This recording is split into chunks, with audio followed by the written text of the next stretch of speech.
officially upon gardening season, and we're going to start our seeds indoors. Now, last year, my husband did buy this nifty little greenhouse on Amazon, and it's been super helpful, especially because we don't have a ton of like big windows that we can put things in front of. So we have one window that we're going to utilize the sunlight for, and this guy's going to go right in front of it.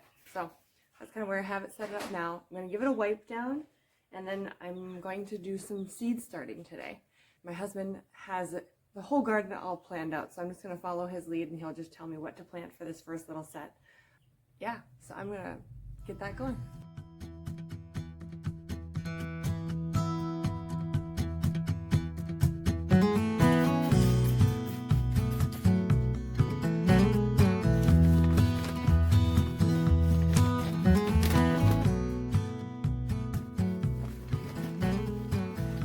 So I got the little greenhouse wiped down.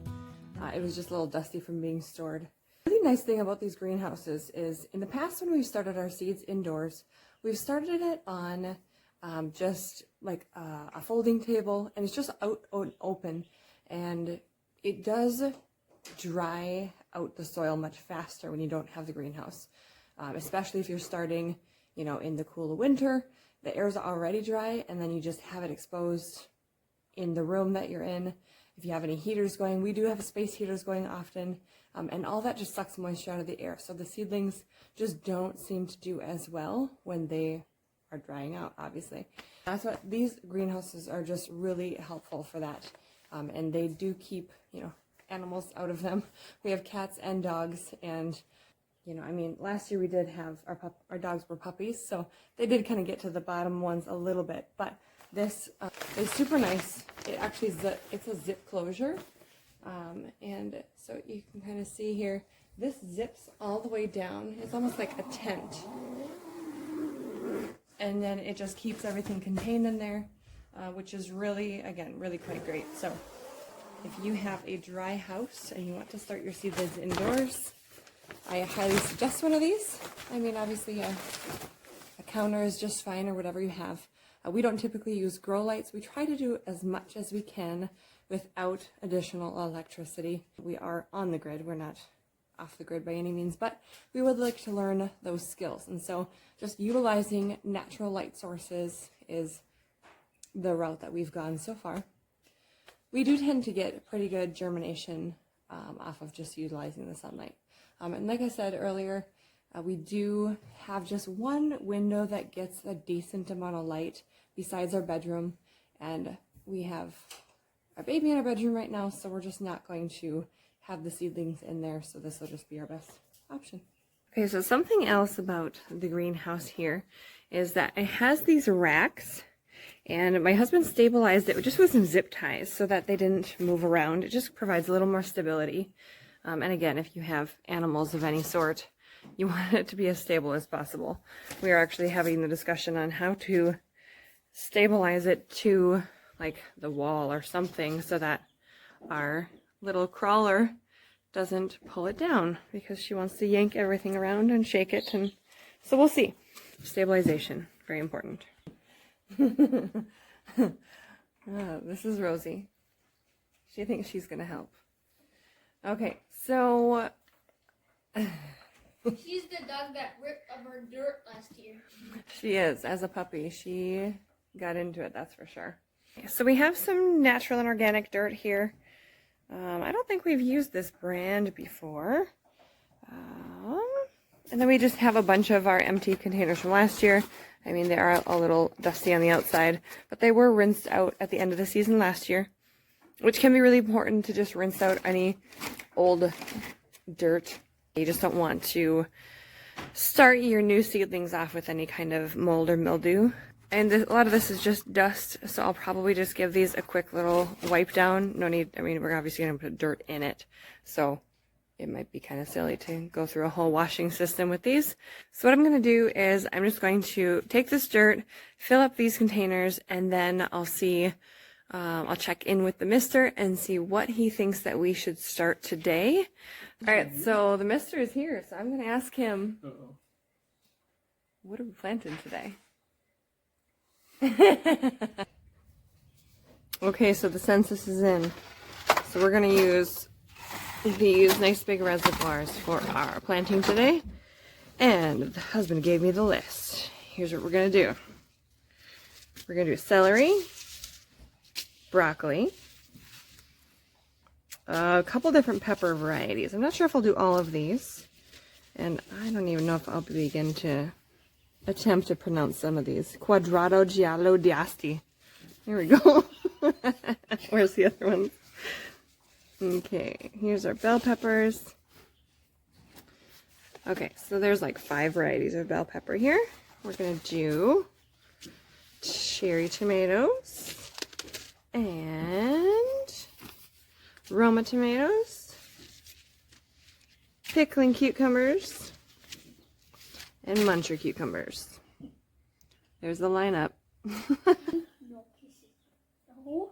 She's only saying no kisses because Gwen was eating poop outside. No. She has a thing with sheep poop, chicken poop, any kind of poop. She's eating it. No. It's really gross. But she's so cute. Oh, pretty. No, lick me. Okay, so I have my little helper here, and we're going to wet the dirt, and we're going to get it moistened first. That allows us to not have to like water it a ton the first day you put the seeds in. You don't want to drown your seeds, but you also don't want them to be dry. You just want a really nice wet dirt initially for them to just go into, and then they'll have a nice moist space to germinate. So we're gonna we'll get the dirt wet, and she's gonna help me fill these containers. I'm not sure how many of each variety we're going to do. We'll just kind of play it by ear as we go. And we also have these ones, but these are nice and big, and it's great for the cucumbers in particular, because cucumbers don't like to be moved. They don't like their roots messed with a bunch. So when we go to transplant them, this will give us a nice large system around the roots to just kind of protect them, and they'll withstand the transfer much easier and they'll be much more tolerant to the transfer. Okay, so with opening this bag up, here, I'll see if I can bring this close. You can see it is actually really, it's actually a little bit moist already, but it's really basic dirt. We don't have any crazy additives in here. We're not doing Miracle Grow or anything like that, just a real nice organic matter. And so we're going to get this a little more moist than it is. And again, that will help with germination. I want to go ahead and here, I'll grab this bucket. And I'm just going to pour some water in a little bit at a time. And I'll let June get her hands dirty here.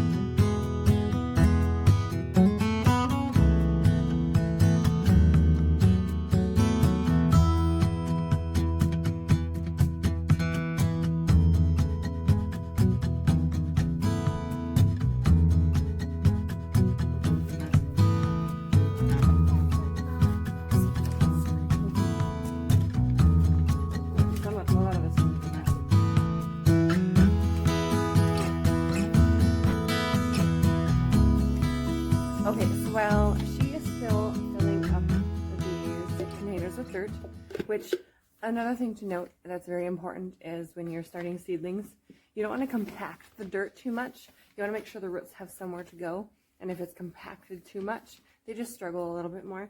So you want it, obviously a little firm tap is fine, but you definitely want to have room for them to go. At least in my experience, that's what we've found. Works really well. So what we're going to do before we actually put the seeds in is we're going to make little tags. And this is a little trick that we've done the last couple years. And you just take like an old container. This is like a yogurt container from Aldi.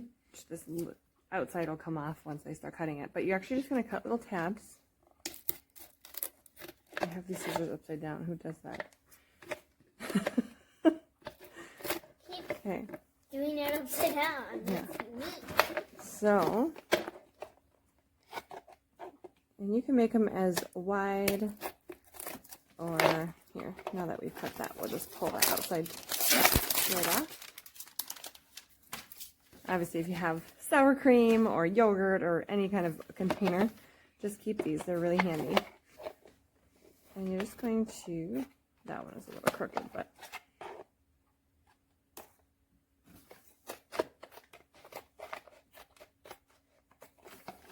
cut little tabs.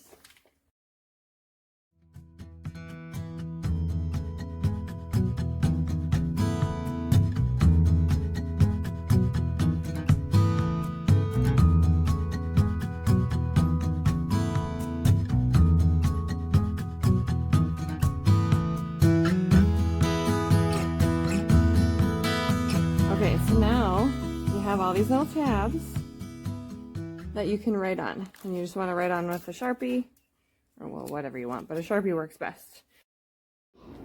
Okay, so now we are all prepped and ready to actually put our seeds in. So I will give you a little bit of a description on each thing that we're putting in these containers as we go. Okay, so let's just jump right into it and get these seeds planted. Okay, so we're going to start with, we're going to do aromas. These aromas are 70 days till harvest. This classic paste tomato is one of the best sauce tomatoes out there, and it's determinate.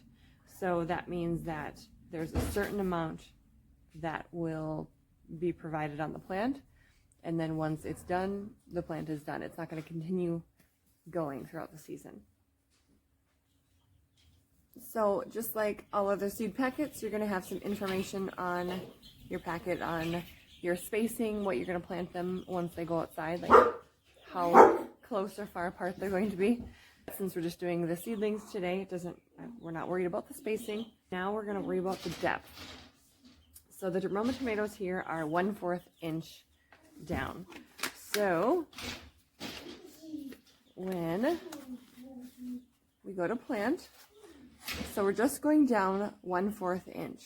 So what I like to do is I actually just make a tiny little divot with my finger. You could use like a pencil tip if you want, but I mean, whatever. And just like go down just a tiny bit. I mean, 1/4 inch is pretty small. So we're just going to make a tiny little divot in there.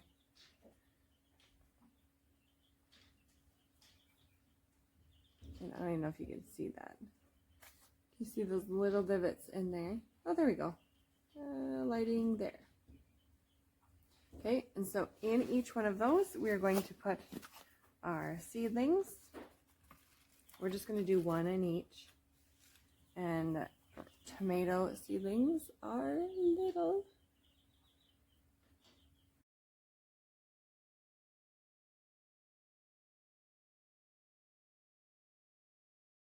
Okay, so now we have one Roma tomato seed in each one of our little pockets here. And we're just going to close up the little divot that we made. So you're literally just going to just pinch it closed, and you can give it a little tap if you want. But just pinch it closed and a little tap. There's no need to compress it down a ton. Again, these are just 1/4 inch, so you don't need it down super far.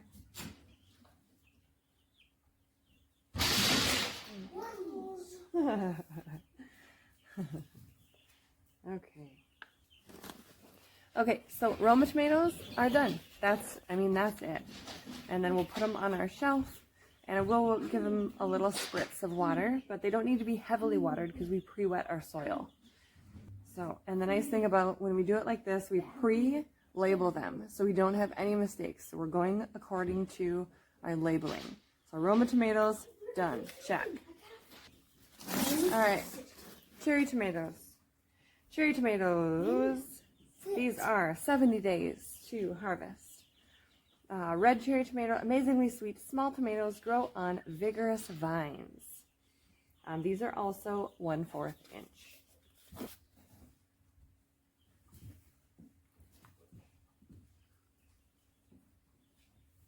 If you want to measure down 1/4 inch, that totally works.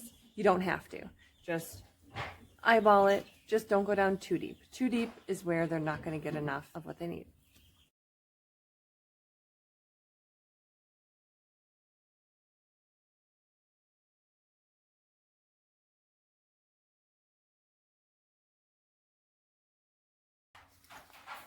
cherry tomatoes, done. All right, we have the Boston pickling cucumbers here, and this is 57 days to harvest. One of the old standards, it produces high yields of 6-inch cucumbers, perfect for pickling. The depth on this is a 1/2 inch.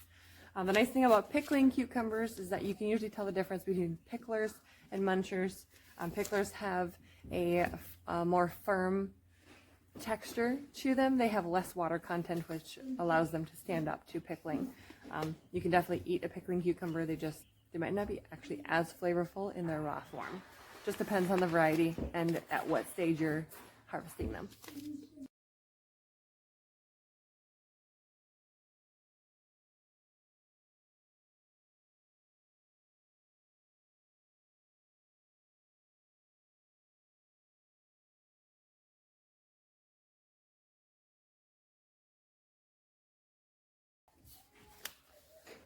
Pickling done. Okay, so we have muncher cucumbers here. These are 65 days to harvest. This burpless variety is mild flavored and perfect for fresh eating or pickling. It has a compact growing habit. Fruit will grow 6 to 9 inches if left on the plant, so pick it early if you want to use it for pickling. So, these ones do get really large if you leave them on there, but they are absolutely delicious. And they are really great for, just snacking on. Our kids love these ones. These are also a 1/2 inch.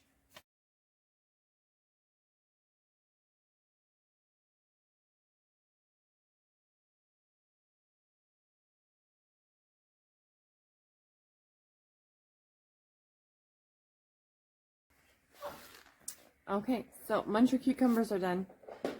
Okay, so with these next ones, I utilize the different shape here. We're going to do 2 rows, go in this direction. So we have broccoli on this side and celery on this side. We have a Calabrese broccoli. I have no idea if that's how you say it. 58 to 90 days to harvest. Brought to America in 1880 by Italian immigrants. It has tightly packed heads up to 8 inches in diameter and produces lots of side shoots for the entire season. Last year we grew a broccoli, and it's like D-I-C something. But it was really good.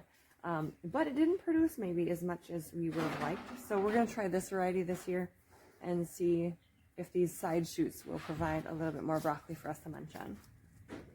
These are 1/4 inch in depth. So these broccolis are so tiny. Oh my gosh, I totally just dumped some down there. Well, hopefully I didn't lose too many. Okay. These are like, can you even see those little things? They're so tiny. We're just going to do these 3. And we can definitely plant more if we need to. Since this is just kind of our first round of seed starting for the year, we can definitely come back to these if they don't germinate too. Celery. Golden self-blanching celery, 85 days to harvest. Introduced in 1885, golden self-blanching is a disease-resistant early variety. It is thick and tasty with fewer strings and less bitterness than other varieties. So I don't know if this is the same variety that we did last year or not, but last year it seemed like it took forever for the celery to grow. And by the time we harvested it, it definitely had a decent flavor, but it was really hard and tender. I shouldn't say tender. It was kind of hard. So it wasn't my favorite. So we're going to try this again, starting it indoors. Hopefully we'll give it that extra little bit of time needed for our short growing season here in Minnesota. So these are an 1/8 inch depth. So, and they're also in they're extra teeny tiny. So they're in this extra little seed packet here. I'm just going to barely dimple the soil. And usually with seeds that are really shallow planters or ones that you sprinkle in the top, you actually usually want to use a more fine soil. And usually it's like a seed starting soil. Usually you do strawberries in that. These would probably do really well in that. But we're just going to roll with this. And again, if they don't end up germinating, we can definitely put them into our second wave of seedlings. And we'll go from there. These are seriously so tiny. Right in the middle of my palm there. That's some dirt.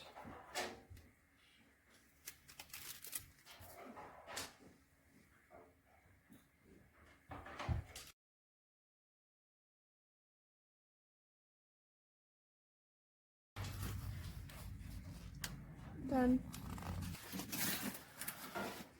Okay, so now we're going to move on to our bell peppers. So we're going to do the Rainbow Bell Pepper Collection, the Purple Beauty. Let's see, that is going to be here. Bell Pepper, Purple Beauty. Dark purple, almost black, peppers grow on sturdy and compact plants, provides good yield of sweet, thick-walled peppers. 1/4 inch depth, 70 to 75 days to harvest.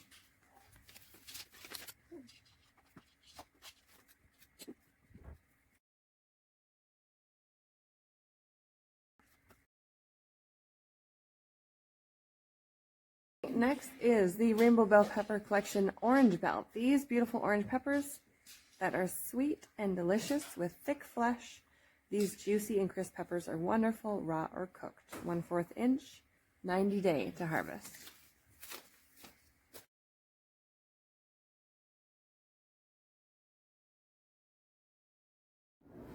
Okay, so as you are planting, if you are using one of these soils that has a lot of organic matter in it, wood chips and all that kind of stuff, you definitely want to make sure you remove those wood chips. Now those could sit on your seeds and actually prevent them from sprouting because they're so heavy. Usually with a smaller seed, you would use like a smaller fine-grained soil. But you don't have to. Just make sure you remove those wood chips. Doing this will really give you better results at germination and just make it overall easier for your little seedlings.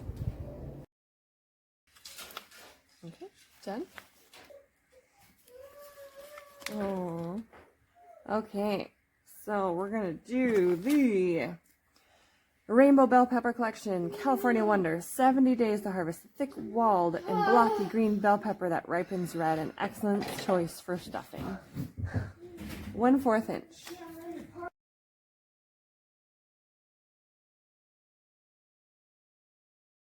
And our last one is the Rainbow Bell Pepper Collection, Quadrato Giallo d'Asti. That sounds fancy. I don't know how to say it. 78 to 80 day to harvest, an Italian yellow bell pepper that is very sweet and crisp and tender when ripe. 1/4 inch. And I'm going to take you guys down here actually for this one. So Okay, so for these last peppers, I thought I'd just take this off the little tripod so I can show you up close what we're doing. So these are those little yellow bell peppers. I think they were yellow, right? The Giallo d'Asti, those ones. So here's the little seeds here. And so again, these are 1/4 inch. So we're just going to, this is weird doing it through the camera. Let me look around. Okay, so we're just making, see there's a wood chip there. We'll just chuck that to the side. And then a little dip, a little divot. Okay, so it's just really just a small amount here. And grab our seed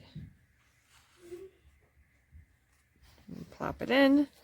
And another really handy tip, put all your seeds in before you close up the hole. Then you know which ones you've put it in. So all 3 of my seeds are in. Now they are ready to be closed up. Just close up the hole, give it a little tap. Close it up. Say bye-bye, seed. We'll see you with some greenery. All right, so we will put this here on the top shelf with these other guys. All right, so here is what we started today. So we have the peppers and the celery and the broccoli up top here. And we will give these a little spritz of water. Again, they are already moistened in their soil, so we don't need a ton of water for this first day. We just want them to nicely come out of their seed pod and have a really lovely welcome into into the world.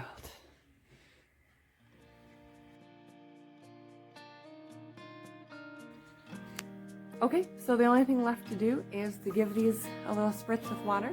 I highly recommend starting from the seed and not just buying a plant already started at the store. I mean, definitely you can go that route if you want. It's better than not planting anything. But starting from seed is definitely a skill that I think we should all learn and that we've lost along the way. And there's something to be said for just utilizing water and sunlight and just being delicate with your plants and just learning how to do it all from scratch. It's a wonderful skill to learn, and I highly encourage it. Well, if you stuck around this far, maybe you found some piece of value from this video. If you did, give me a thumbs up, and I will share with you the progress on these plants as we continue on. And I'm gonna go tend to Babe because she's mad. Okay, thanks for watching.